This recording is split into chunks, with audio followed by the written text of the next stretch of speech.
Velkommen til en videre præsentation af holdsport for Herning Ishockeyklubs U9.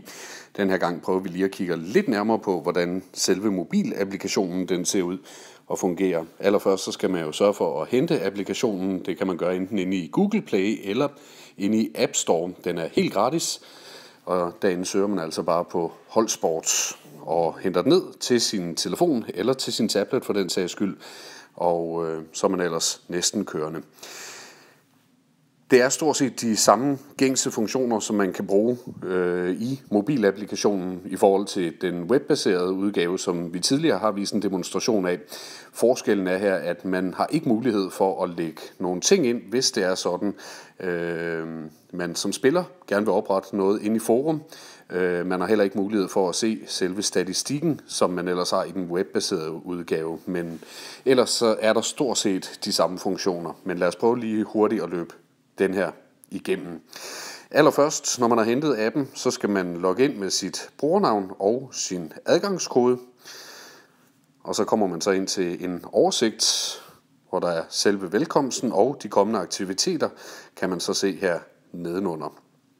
Selve menuen, den vælger man heroppe, hvor man trykker den frem op ved stregerne. Og der kan man så se, der er selve oversigten. Der er en kalender, som bliver vist, hvor man så kan trykke sig ind på hver enkelt ting, se hvornår der bliver spillet, hvornår man skal møde, hvorhen man skal møde. Man kan igen, ligesom i den webbaserede udgave, vælge at få en personlig reminder. Man kan gå ind og se, hvem har tilmeldt sig, hvem har eventuelt afmeldt sig, og hvem har ikke givet til kende endnu, at man kommer. Og endelig så kan man også se, om der skulle være nogle kommentarer fra eventuelt træner, holdledere eller assistenter. Og lige præcis den her er altså vigtigt også lige en gang imellem at holde sig lidt opdateret med, fordi der kan godt være nogle kommentarer til de enkelte arrangementer, hvad enten det er træning, kamp eller diverse ting. Og især kamp vil der være en del kommentarer til, hvor vi måske skal bruge noget hjælp i forbindelse med turneringer. Det kan være alt lige fra kagebaning til hvem der hjælper med at stille bander op, hvor man kan gå ind og melde sig på og så sige, det vil jeg gerne sørge for, og det vil jeg gerne hjælpe med. Men det skal vi nok vise jer lidt mere om, når det er sådan, at der bliver oprettet nogen til det. Kalenderoversigten, som vi var inde på her, så har vi medlemsoversigten.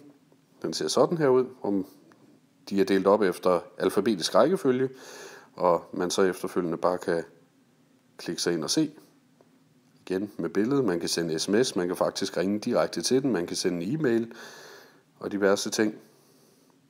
Vi har under profil, der kan man lige tjekke, at sine egne oplysninger er helt korrekt, opdateret hele tiden, og det må I gerne sørge for. Så er der opslagstavlen igen, hvor vi har nyheder fra trænere, holdledere og assistenter. Man kan klikke sig ind, man kan også se eventuelt vedhæftede filer, links eller hvad det nu kunne være. Forum. Som sagt, så er der ikke mulighed for at kan oprette en nyhed her i mobilapplikationen, men man har mulighed for at kan gå ind og se, hvad for nogen der er oprettet, og så kan man eventuelt vælge at kommentere det, hvis det var det, man havde lyst til. Galleri. Der igen er der mulighed for at kan gå ind og se de forskellige gallerier.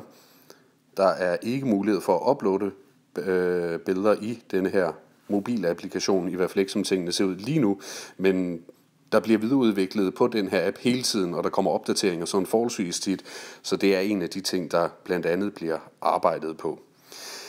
Men det er sådan, at mobilapplikationen appen, den virker til holdsport, ganske kort fortalt, og sådan hurtigt, hvordan man bruger det i det daglige.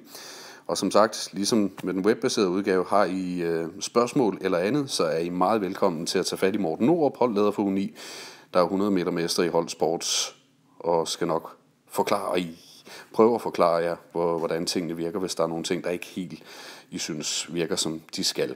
Og ellers kontaktinformationer kan I jo finde enten herinde under medlemmer, eller på HIK's hjemmeside under U9, og så under holdet bag.